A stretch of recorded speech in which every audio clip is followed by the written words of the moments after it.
ಇನ್ನು ಕರ್ಕಾಟಕ ರಾಶಿಯತ್ತ ಗಮನವನ್ನು ಹರಿಸಿದರೆ ನೋಡಿ, ಯಾರ್ಯಾರು ಕರ್ಕಾಟಕ ರಾಶಿಯಲ್ಲಿ ಹುಟ್ಟಿರ್ತೀರಿ, ಕರ್ಕಾಟಕ ರಾಶಿಯಲ್ಲಿ ಜನಿಸಿರ್ತಕ್ಕಂಥವರು ರೈತಾಪಿ ವರ್ಗದವರು ಧಾನ್ಯ ಹಾನಿಯನ್ನು ಮಾಡಿಕೊಳ್ತಕ್ಕಂಥ ಒಂದು ವಿಶೇಷವಾದಂತಹ ಸಲಹೆ ಸೂಚನೆ ಅಥವಾ ಆ ರೀತಿಯಾಗಿರತಕ್ಕಂಥ ಒಂದು ಯೋಗ ಫಲಗಳಿರುತ್ತೆ. ಜಾಗ್ರತೆ ಅಂತ ಹೇಳ್ತಾ, ಸ್ವಜನರಿಂದಲೇ ಮೋಸ ಹೋಗ್ತೀರಿ, ಜಾಗ್ರತೆ.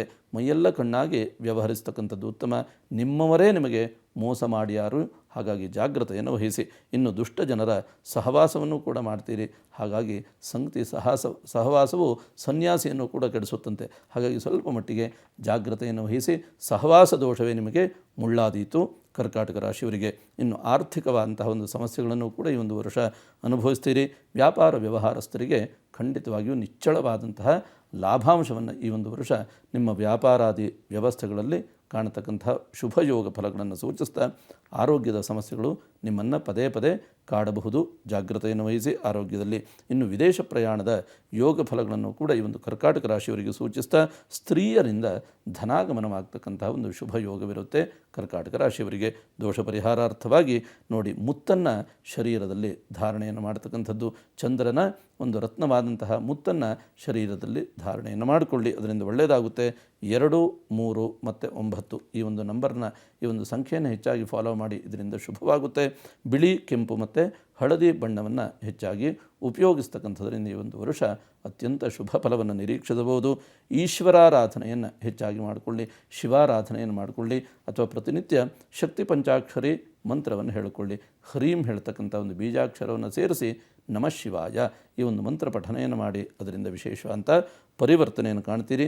ಆಂಜನೇಯನ ಆರಾಧನೆ, ಉಪಾಸನೆ ಅಥವಾ ಹನುಮಾನ್ ಚಾಲೀಸವನ್ನು ಪಠನೆಯನ್ನು ಮಾಡ್ತಕ್ಕಂಥದ್ದು, ಅಥವಾ ಪ್ರತಿ ಶನಿವಾರ ಉಪವಾಸಾದಿ ವ್ರತಗಳನ್ನು ಮಾಡಿ, ಅಥವಾ ಶನೈಶ್ವರನ ದೇವಸ್ಥಾನಕ್ಕೆ ಹೋಗಿ ಅಥವಾ ಆಂಜನೇಯನ ಗುಡಿಗೆ ಹೋಗಿ ಬನ್ನಿ, ಇದರಿಂದ ವಿಶೇಷವಂತಹ ಶುಭ ಫಲಗಳನ್ನು ನಿರೀಕ್ಷಿಸಬಹುದು ಕರ್ಕಾಟಕ ರಾಶಿಯವರು. ಇನ್ನು ಮುಂದಿನ ರಾಶಿಯಾಗಿ ಸಿಂಹರಾಶಿಯಲ್ಲಿ ಯಾರ್ಯಾರು ಜನಿಸಿರ್ತೀರಿ, ಸಿಂಹರಾಶಿಯಲ್ಲಿ ಜನಿಸಿರ್ತಕ್ಕಂಥವರಿಗೆ ಸಾರ್ವಜನಿಕ ಕ್ಷೇತ್ರದಲ್ಲಿ ಗೌರವ, ಮನ್ನಣೆ, ಧನಪ್ರಾಪ್ತಿಯ ಯೋಗ ಫಲಗಳನ್ನು ಈ ಒಂದು ವರ್ಷ ಸೂಚಿಸ್ತಾ, ಇನ್ನು ಕಲೆ ಮತ್ತು ಕಲಾವಿದರುಗಳಿಗೆ ವಿಶೇಷವಾದಂಥ ಒಂದು ಆದಾಯದ ಹರಿವನ್ನು ಈ ಒಂದು ವರ್ಷ ನಿರೀಕ್ಷಿಸಬಹುದಾಗಿರುತ್ತೆ ಸಿಂಹರಾಶಿಯ ಕಲಾವಿದರುಗಳಿಗೆ.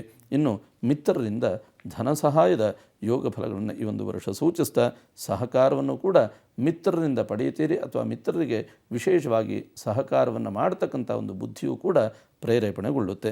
ಇನ್ನು ವ್ರತ, ತಿರುಗಾಟ, ಅಲೆದಾಟಗಳೇ ಹೆಚ್ಚಾಗಿರುತ್ತೆ. ಕಾರ್ಯವಿಲ್ಲ, ಕೆಲಸ ಇಲ್ಲ, ಆದರೂ ಕೂಡ ತಿರುಗಾಟ ಮಾತ್ರ ತಪ್ಪೋದಿಲ್ಲ ಅಲ್ವೇ? ಹಾಗಿದ್ದರೆ ಕೆಲಸವೂ ಕೂಡ ಇರೋದಿಲ್ಲ, ಕಾರ್ಯವೂ ಕೂಡ ಅಷ್ಟಾಗಿರೋದಿಲ್ಲ, ಆದರೆ ಮನೆಯಲ್ಲಿ ಮಾತ್ರ ಕುಳಿತುಕೊಳ್ಳೋದಕ್ಕಾಗೋದಿಲ್ಲ. ಈ ರೀತಿಯಾದಂತಹ ವ್ರತ ತಿರುಗಾಟದ ಯೋಗ ಫಲಗಳನ್ನು ನಿಮ್ಮ ರಾಶಿಯವರಿಗೆ ಸೂಚಿಸ್ತಾ, ಮಂಗಳ ಕಾರ್ಯಗಳಲ್ಲಿ ಏನಾದರೂ ವಿಘ್ನಗಳು ಇರಬಹುದು, ಅಡೆತಡೆಗಳು ಉಂಟಾಗಬಹುದು. ಹಾಗಿದ್ದರೆ ಈ ಒಂದು ರಾಶಿಯವರು ಮನೆಯಲ್ಲೇನೋ ಒಂದು ಮಂಗಳ ಕಾರ್ಯಗಳನ್ನು ಇಟ್ಕೊಂಡಿದ್ದೀರಿ ಅಂತಂದರೆ, ಸಾಧ್ಯವಾದಲ್ಲಿ ಆ ಮಂಗಲ ಸೂಕ್ತ ಪಠನೆಯನ್ನು ಮನೆಯಲ್ಲಿ ಮಾಡಿಕೊಳ್ಳಿ. ಇದರಿಂದ ಆ ಒಂದು ಮಂಗಳ ಕಾರ್ಯಗಳಲ್ಲಿ ಉಂಟಾಗುವಂತಹ ಅಮಂಗಳಗಳು ಖಂಡಿತವಾಗಿಯೂ ದೂರವಾಗುತ್ತೆ. ಇಲ್ಲ ಅಂತಂದರೆ ಸಿಂಹರಾಶಿಯವರು ಮಂಗಳ ಕಾರ್ಯವನ್ನು ಮನೆಯಲ್ಲಿ ಏನಾದರೂ ಎತ್ತುಕೊಂಡಿದ್ದರೆ, ಮಕ್ಕಳ ಮುಂಜಿ ಮಾಡಬೇಕು, ಮದುವೆ ಮಾಡಬೇಕು, ಅಥವಾ ನಾಮಕರಣ ಮಾಡಬೇಕು, ಈ ರೀತಿಯಲ್ಲಿ ಏನೋ ಒಂದು ಮಂಗಳ ಕಾರ್ಯವನ್ನು ಇಟ್ಟುಕೊಂಡಲ್ಲಿ ಖಂಡಿತವಾಗಿಯೂ ವಿಘ್ನಗಳು, ಅಡೆತಡೆಗಳು ಖಂಡಿತವಾಗಿಯೂ ಬಂದೇ ಬರುತ್ತೆ. ಇನ್ನು ದಾಂಪತ್ಯ ಕಲಹವು ತಾರಕಕ್ಕೆ ಇರತಕ್ಕಂಥ ಒಂದು ಸಾಧ್ಯತೆಗಳು ಕೂಡ ಹೆಚ್ಚಾಗಿರುತ್ತೆ. ದಾಂಪತ್ಯ ಜೀವನದ ಕಡೆ ವಿಶೇಷವಂತ ಒಂದು ಲಕ್ಷ್ಯವಿರಲಿ ಹೇಳ್ತಕ್ಕಂಥ ಕಿವಿ ಮಾತು. ಇನ್ನು ಮೇಲಧಿಕಾರಿಗಳಿಂದ ಕಿರುಕುಳಗಳನ್ನು ಕೂಡ ಅನುಭವಿಸ್ತಕ್ಕಂಥ ಒಂದು ಸಾಧ್ಯತೆಗಳು ನಿಚ್ಚಳವಾಗಿರುತ್ತೆ. ಇನ್ನು ಕೋರ್ಟ್ ಕಚೇರಿ ವ್ಯವಹಾರದಲ್ಲಿ ಸೋಲನ್ನು ಕಾಣ್ತೀರಿ, ನಷ್ಟವನ್ನು ಕೂಡ ಕಾಣ್ತಕ್ಕಂಥ ಒಂದು ಸಾಧ್ಯತೆ. ಇನ್ನು IT-BTಯಲ್ಲಿ ಯಾರ್ಯಾರು ಉದ್ಯೋಗದಲ್ಲಿದ್ದೀರಿ, ಖಂಡಿತವಾಗಿಯೂ ನಿಮ್ಮ ಪಾಲಿಗೆ ಈ ಒಂದು ವರ್ಷ ಅತ್ಯಂತ ಶುಭವನ್ನುಂಟು ಮಾಡುತ್ತೆ, ಚಿಂತೆ ಪಡ್ತಕ್ಕಂಥದ್ದು ಬೇಡ. ಆದರೂ ಕೂಡ ದೋಷಗಳ ಪರಿಹಾರಾರ್ಥವಾಗಿ ಆದಿತ್ಯ ಹೃದಯದ ಪಾರಾಯಣವನ್ನು ಮನೆಯಲ್ಲಿ ಮಾಡಿ, ಅಥವಾ ಶ್ರವಣವನ್ನು ಮಾಡಿ, ಹನುಮಾನ್ ಚಾಲೀಸವನ್ನು ಓದಿ, ಅಥವಾ ಪ್ರತಿನಿತ್ಯ ಹನುಮಾನ್ ಚಾಲೀಸವನ್ನು ಕೇಳಿಸ್ಕೊಳ್ಳಿ, ಇದರಿಂದ ಪರಿವರ್ತನೆಯನ್ನು ಕಾಣಬಹುದು. ಇನ್ನು 1, 3, 5 ಮತ್ತು 9 ಈ ಒಂದು ನಂಬರ್ನ ಹೆಚ್ಚಾಗಿ ಫಾಲೋ ಮಾಡಿಕೊಳ್ಳಿ.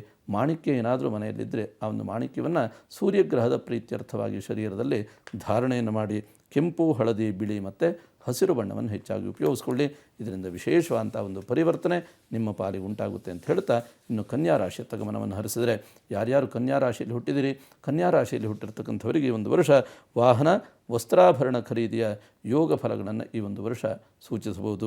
ಇನ್ನು ಆರ್ಥಿಕತೆಯಲ್ಲಿಯೂ ಕೂಡ ಅತ್ಯಂತ ಸುಧಾರಣೆಯನ್ನು ಕಾಣ್ತೀರಿ. ಆರ್ಥಿಕತೆಯಲ್ಲಿ ಸಮಾಧಾನ, ಸಂತೃಪ್ತತೆ ಖಂಡಿತವಾಗಿಯೂ ನಿಮ್ಮ ಪಾಲಿಗೆ ದೊರಕುತ್ತೆ. ಇನ್ನು ಕುಟುಂಬದಲ್ಲಿ ನೆಮ್ಮದಿ ಮತ್ತು ಸಮಾಧಾನವೂ ಕೂಡ ನಿಮ್ಮ ಪಾಲಿಗೆ ಖಂಡಿತವಾಗಿಯೂ ಈ ಒಂದು ವರ್ಷ ಕ್ರೋಧಿನಾಮ ಸಂವತ್ಸರವು ತಂದುಕೊಡುತ್ತೆ ಅಂತ ಹೇಳ್ತಾ ವಿದ್ಯಾರ್ಥಿಗಳಿಗೂ ಕೂಡ ಅತ್ಯಂತ ಶುಭವನ್ನು ತಂದುಕೊಡ್ತಕ್ಕಂಥ ಒಂದು ವರ್ಷವಾಗಿರುತ್ತೆ. ಇನ್ನು ಹಿತಶತ್ರುಗಳ ಬಾಧೆಗಳೇನಾದರೂ ಇದ್ದಲ್ಲಿ ಅಂತಹ ಬಾಧೆಗಳು ಕೂಡ ದೂರವಾಗಿ ಹೋಗ್ತಕ್ಕಂಥ ಒಂದು ಲಕ್ಷಣಗಳನ್ನು ಕೂಡ ಈ ಒಂದು ವರ್ಷ ನಿಮ್ಮ ಪಾಲಿಗೆ ಸೂಚಿಸ್ತಾ ಕಬ್ಬಿಣ, ಸಿಮೆಂಟ್, ಟೈಲ್ಸ್ ಇತ್ಯಾದಿ ವ್ಯಾಪಾರಸ್ಥರು ಯಾರ್ಯಾರಿದ್ದೀರೋ ನಿಚ್ಚಳವಾದಂತಹ ಲಾಭಾಂಶವನ್ನು ಕೂಡ ಈ ಒಂದು ವರ್ಷ ಕಂಡೇ ಕಾಣ್ತೀರಿ. ಇನ್ನು ವಿದೇಶ ಪ್ರಯಾಣದ ಯೋಗ ಫಲಗಳು, ಇನ್ನು ಆರೋಗ್ಯದಲ್ಲಿಯೂ ಕೂಡ ಸುಧಾರಣೆಯನ್ನು ಕೂಡ ಕಂಡುಕೊಳ್ಳತಕ್ಕಂತಹ ಸಾಧ್ಯತೆಗಳನ್ನು ಈ ಒಂದು ಕನ್ಯಾ ರಾಶಿಯವರಿಗೆ ಸೂಚಿಸ್ತಾ ದೋಷಗಳು ಇದ್ದೇ ಇರುತ್ತೆ. ಹಾಗಿದ್ದರೆ ಅಂತಹ ದೋಷಗಳಿದ್ದಲ್ಲಿ ಪರಿಹಾರವೂ ಕೂಡ ಇದ್ದೇ ಇರುತ್ತೆ. ಪರಿಹಾರವನ್ನು ಸೂಚಿಸ್ತೇನೆ ನೋಡಿ. ಸಾಧ್ಯವಾದಲ್ಲಿ ಗುರುಚರಿತ್ರೆಯ ಪಾರಾಯಣವನ್ನು ಪ್ರತಿನಿತ್ಯ ಮನೆಯಲ್ಲಿ ಮಾಡಿಕೊಳ್ಳಿ, ಅಥವಾ ಗುರು ಪ್ರಾರ್ಥನೆ, ಗೋಪೂಜೆ, ಗೋಸೇವೆಯನ್ನು ಹೆಚ್ಚಾಗಿ ಮಾಡಿ, ಅಥವಾ ಭಗವದ್ಗೀತೆಯ ಒಂದಾದರೂ ಶ್ಲೋಕವನ್ನು ಪ್ರತಿನಿತ್ಯ ಪಠನೆಯನ್ನು ಮಾಡಿಕೊಳ್ಳಿ. ಅದರಿಂದ ವಿಶೇಷವಾದಂಥ ಪರಿವರ್ತನೆಯನ್ನು ಕಾಣಬಹುದು. ಪಚ್ಚೆಯ ಉಂಗುರವಿದ್ದರೆ ಖಂಡಿತವಾಗಿಯೂ ಶರೀರದಲ್ಲಿ ಧಾರಣೆಯನ್ನು ಮಾಡಿಕೊಳ್ಳಿ. 3, 5, 6 ಮತ್ತು 8 ಈ ಒಂದು ನಂಬರ್ನ ಹೆಚ್ಚಾಗಿ ಫಾಲೋ ಮಾಡಿ. ಈ ಒಂದು ದಿನಾಂಕದಂದು ಯಾವುದೇ ಒಂದು ಶುಭ ಕಾರ್ಯ, ಶುಭ ಕೆಲಸವನ್ನು ಹೆಚ್ಚಾಗಿ ಮಾಡಿಕೊಳ್ಳಿ, ಅಥವಾ ಈ ಒಂದು ನಂಬರ್ನ ಮುಂದಿಟ್ಟು ನಿಮ್ಮ ಕೆಲಸ ಕಾರ್ಯಗಳನ್ನು ಮಾಡಿ. ಅದರಿಂದ ವಿಶೇಷವಾದಂಥ ಪರಿವರ್ತನೆ ನಿಮ್ಮ ಪಾಲಿಗಾಗುತ್ತೆ. ಕೆಂಪು ಮತ್ತು ತಿಳಿ ಹಸಿರಿನ ಬಣ್ಣವನ್ನು ಹೆಚ್ಚಾಗಿ ಉಪಯೋಗಿಸ್ಕೊಳ್ಳಿ. ಇದರಿಂದ ಕನ್ಯಾ ರಾಶಿಯವರಿಗೆ ಈ ಒಂದು ಕ್ರೋಧಿನಾಮ ಸಂವತ್ಸರವು ಶುಭವನ್ನು ಉಂಟು ಮಾಡುತ್ತೆ. ಒಳಿತಾಗಲಿ. ಇನ್ನಷ್ಟು ಮಾಹಿತಿಯನ್ನು ನಿಮ್ಮಿಂದ ಪಡ್ಕೊಳ್ತಾ ಹೋಗ್ತೀನಿ. ವೀಕ್ಷಕರೇ, ಉಳಿದಂತಹ 12 ರಾಶಿಗಳ ಫಲಾಫಲ ಯಾವ ರೀತಿ ಇದೆ, 6 ರಾಶಿಗಳ ಫಲಾಫಲ ಯಾರಿಗೆ ಶುಭವನ್ನು ತರ್ತಾ ಇದೆ, ಜೊತೆಗೆ ಪರಿಹಾರದ ಬಗ್ಗೆ ಏನು ಮಾಹಿತಿಯನ್ನು ಕೊಡಬಹುದು, ಅದ್ರ ಬಗ್ಗೆ ಕೂಡ ನೋಡ್ತಾ ಹೋಗೋಣ.